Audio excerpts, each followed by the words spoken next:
Uh, he will be talking about PKI adoption in India, key accelerators. First of all, I will request Dr. Sanjay Adiwal, scientist CDAC Bangalore, to felicitate our esteemed speaker.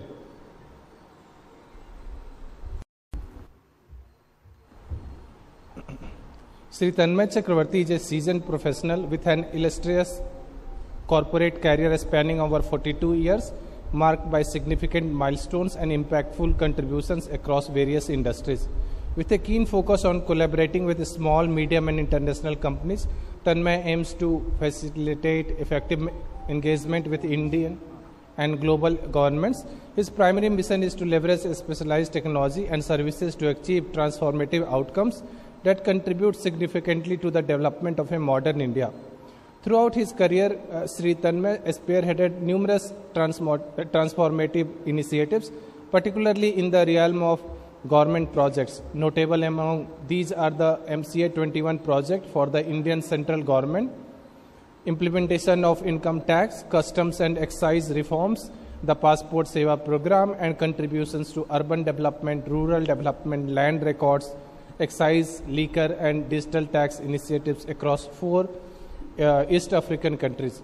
Tanmoy's leadership at Chakrabarty Consulting Services Private Limited embodies a steadfast pursuit of innovation, collaboration and sustainable growth in the ever-evolving landscape of global business. Sir, we welcome you for your kind address. Thank you.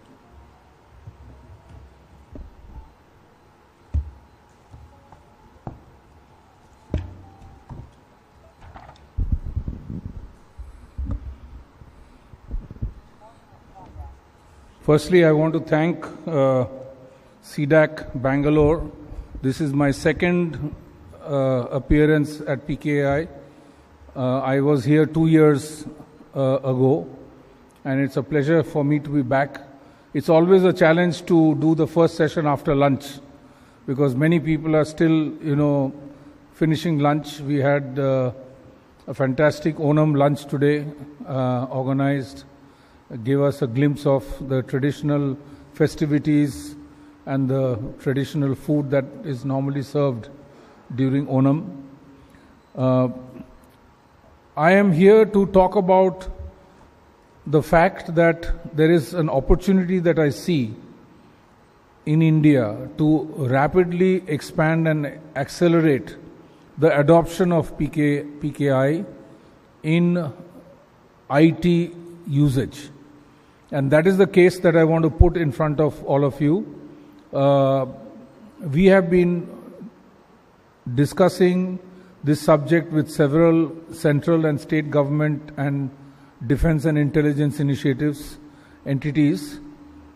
And there is a very important additional factor that I believe can now be extended beyond the traditional use of PKI as has happened in India so far, which has largely been the introduction of digital signature certificates to authenticate the bona fide of the individual who is authorized to use a certain application or do a certain transaction so far. That in a form, to the extent that today over 4 crore digital certificates are existing in the Indian market landscape, government, private sector put together.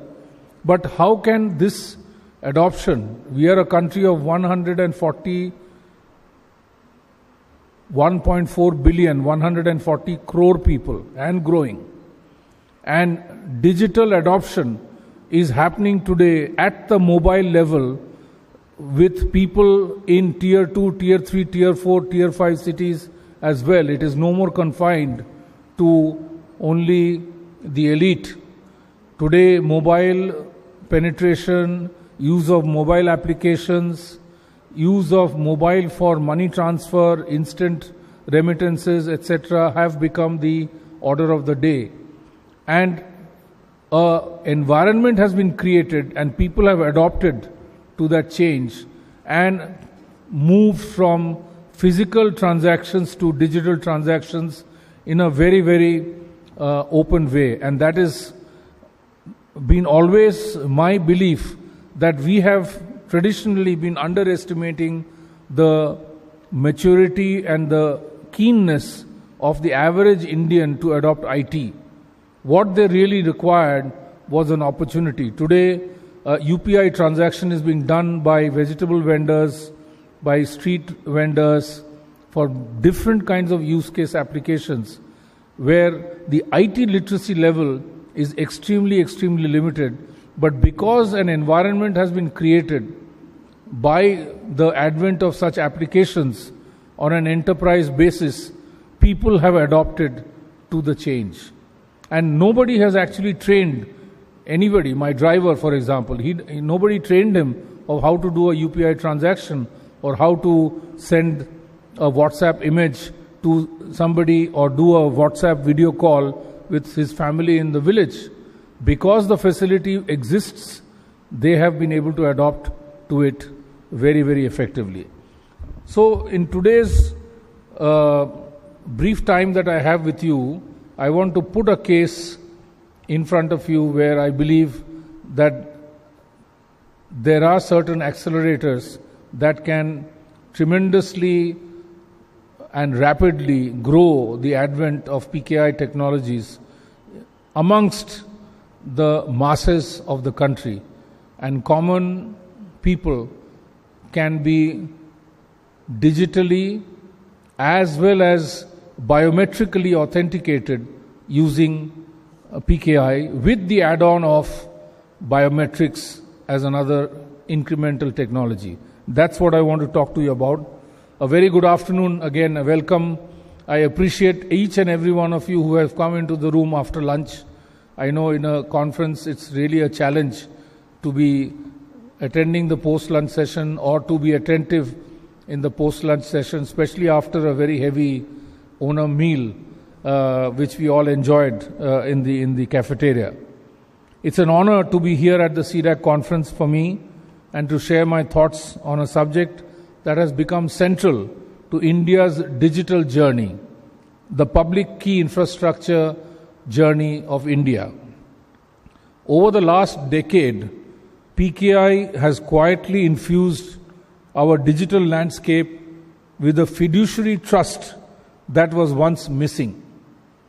Whether in enterprise applications, financial applications, or citizen-facing platforms, PKI has ensured that every digital interaction carries weight, certainty, and credibility. It has enabled India to build confidence in technology at scale and to stand shoulder to shoulder with global digital economies. But as we gather today, the real question is not whether PKI has succeeded. It clearly has. The real question is, how do we accelerate its adoption?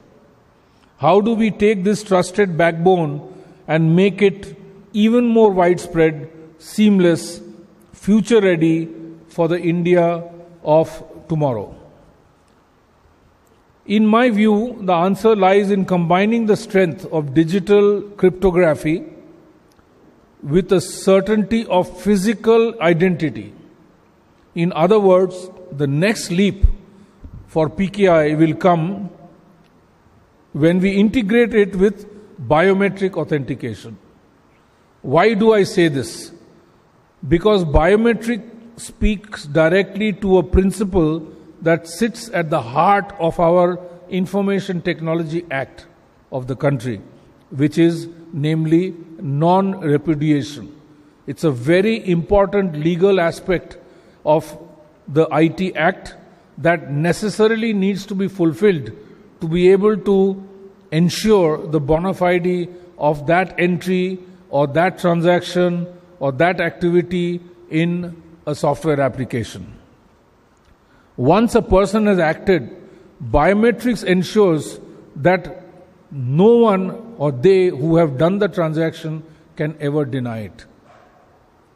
They anchor a transaction to an individual in an unambiguous way that no password or OTP can ever guarantee. Today, we are in the regime of user ID, password, and OTP. This is the traditional way in which people have access to enterprise applications. But we all know that a user ID and a password can be very easily compromised. Normally, a senior official will pass on his user ID and password to his assistant, to his PA, to his OSD, who then in turn will actually be doing the work on behalf of that senior official. But when there is a problem, then it becomes impossible to establish who is the one who actually entered that entry or did that transaction or willfully or unwillingly manipulated the application. This is what I strongly submit that can be mitigated with the incremental addition of a biometric authentication coupled with a digital signature verification. So far, India has achieved in digitally establishing the identity of the individual through digital signature certificates. But again, I can pass my digital signature certificate token to somebody else who can transact on my behalf. How do I later ensure that it is me who actually did that transaction so that I take responsibility of it and it is good in law, non-repudiation? The only way I submit to you is to augment digital signature verification, which is taking care of the digital identity of the individual, coupled with a biometric authentication, which is going to ensure the physical authentication of the individual. And these two technologies can converge and come together and be available in one single device. And that is what I submit to the audience today, is the opportunity for us to multiply the use of PKI technologies, because now we are talking about large enterprise applications being used by corporates or government, which can be provided with this two-in-one device, which can do the digital authentication combined with physical authentication to ensure non-repudiation. And that's what I submit to you, is the opportunity to accelerate the advent of and the induction and adoption of PKI in the country. Once a person has acted, biometrics ensures that they cannot deny it. They anchor a transaction to an individual in an unambiguous way that no password or OTP can ever guarantee. That's what I'm saying.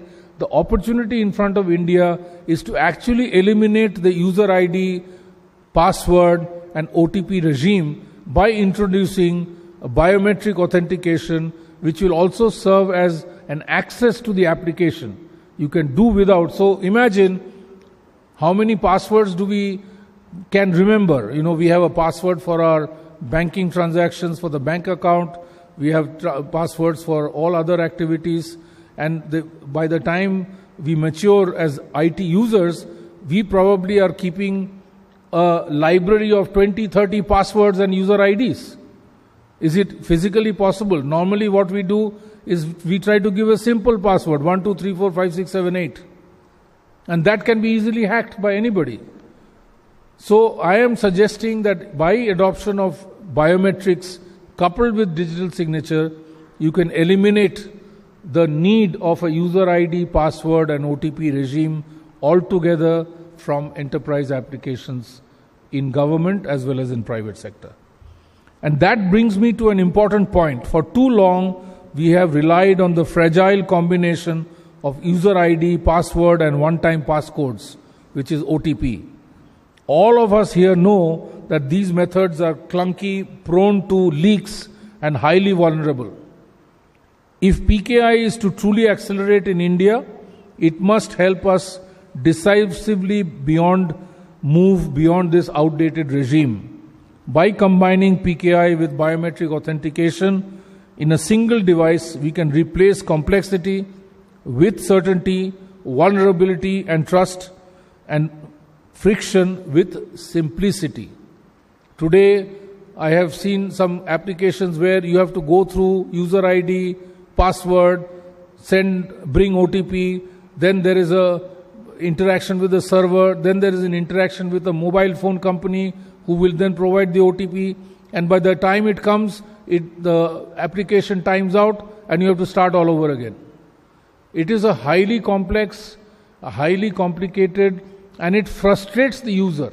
I have also come across some large government enterprise applications users who have conveyed to me how frustrated they are to even enter the application.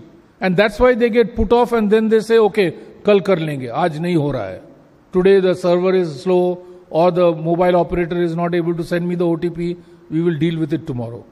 As compared to that, imagine if you were just to use a device with your laptop or your desktop or your mobile phone where you had to just place your finger on the biometric device, which would act as a digital signature come biometric authentication, and the stored biometric of me would only be on the device. In a fraction of a millisecond, I will be able to get into the application with no complications and very, very simply. That's what I'm suggesting here, is the opportunity for us to accelerate the advent and induction of PKI in India into every single enterprise application that we use on a day-to-day basis.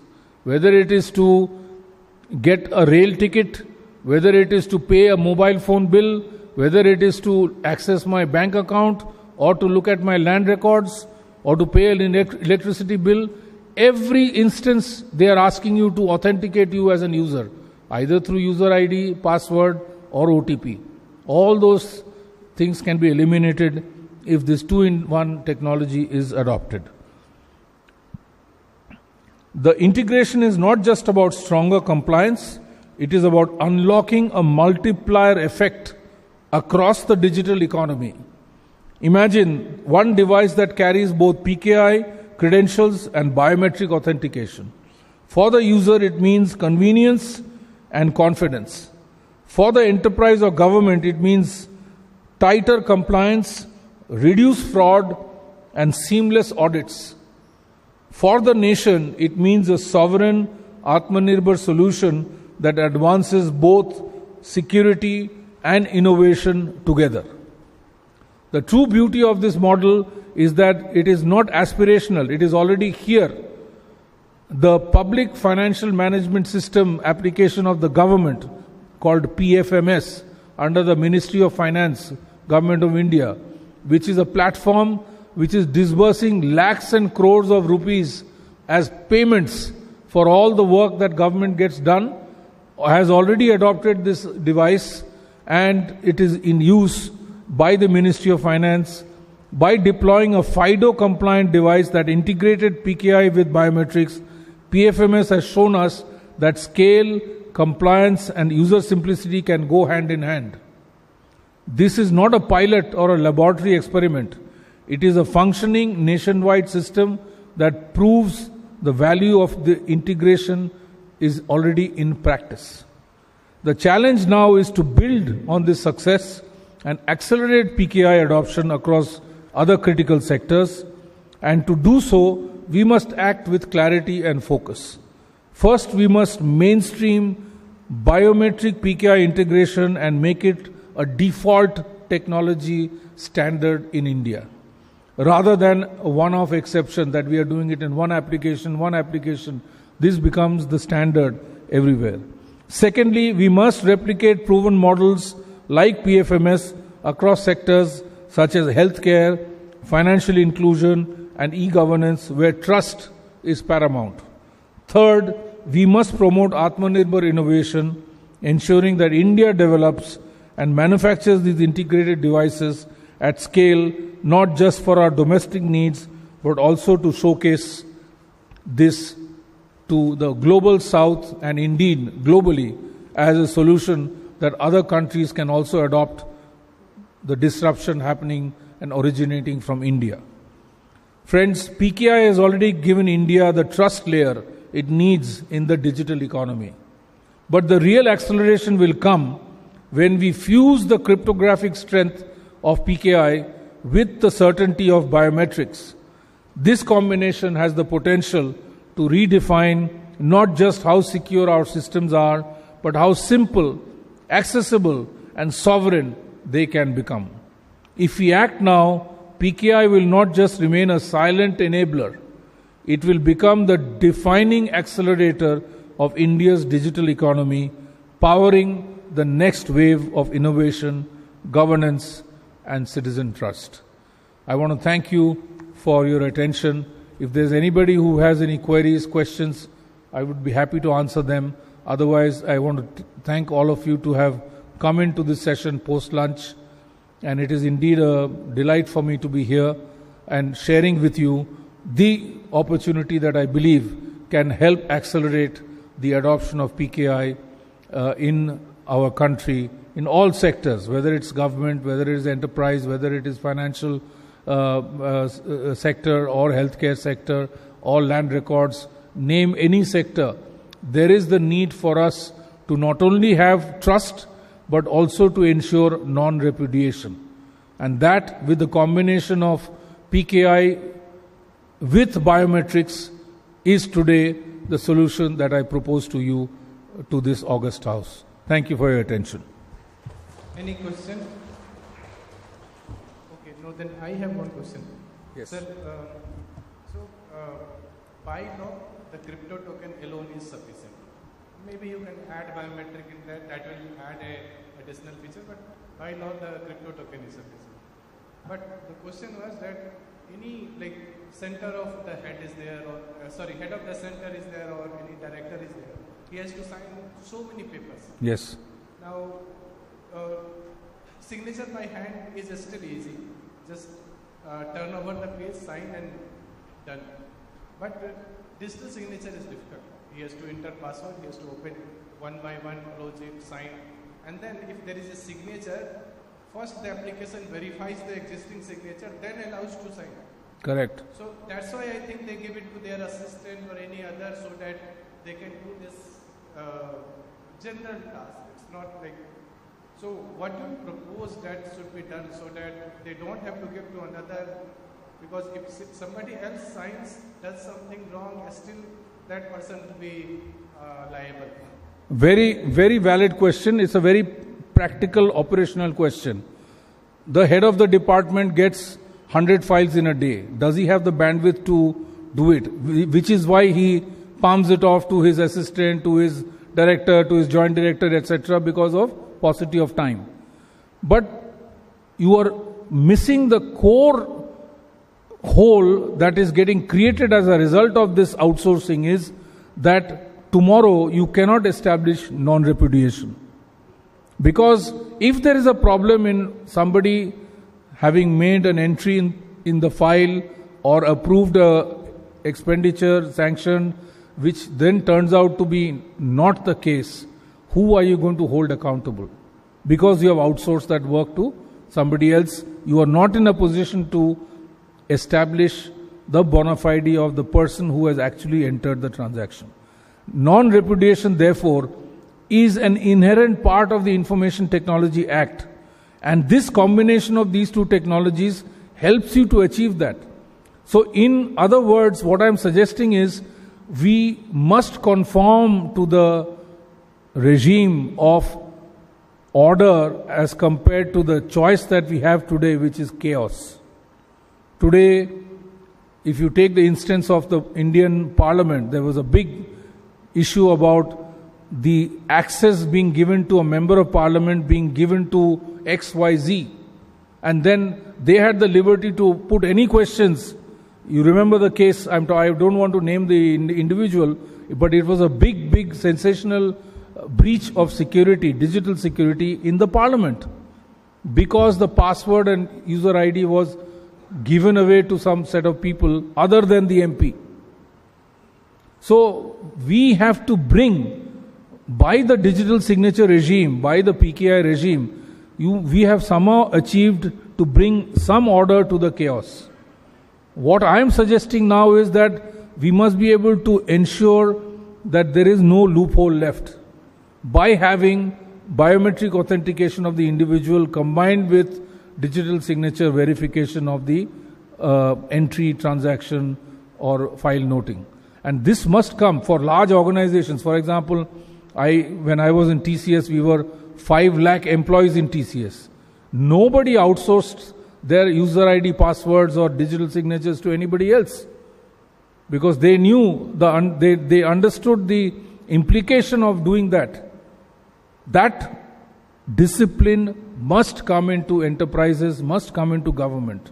And for that, if there is a bit of hardship, but that becomes the way of life. Mahol paida karna hai. We have to create an environment of compliance. And we have to ensure an environment of security, sovereignty and trust. And most importantly, which is missing today, because I can hand over my digital signature token to somebody else. I can give my user ID and password to my secretary, to my assistant. But I can't outsource my biometric to anybody else. It is going to be mine. And therefore, we must bring in this discipline, because only then we will have 100% leak-proof enterprise application environment in any entity where we implement such enterprise applications. So we need to bring that discipline. We need to face those queries that will come from the people that, I can't be burdened whole day to be entering 100 files and giving them 100 digital signature approvals with my biometrics. But the implication of not doing that is missing the non-repudiation aspect. So therefore, I'm suggesting that we need to bring in that rigor in enterprise application usage. I hope it answers your query. I hope it answers your query. Yeah. Any other questions? Thank you very much. Thank you.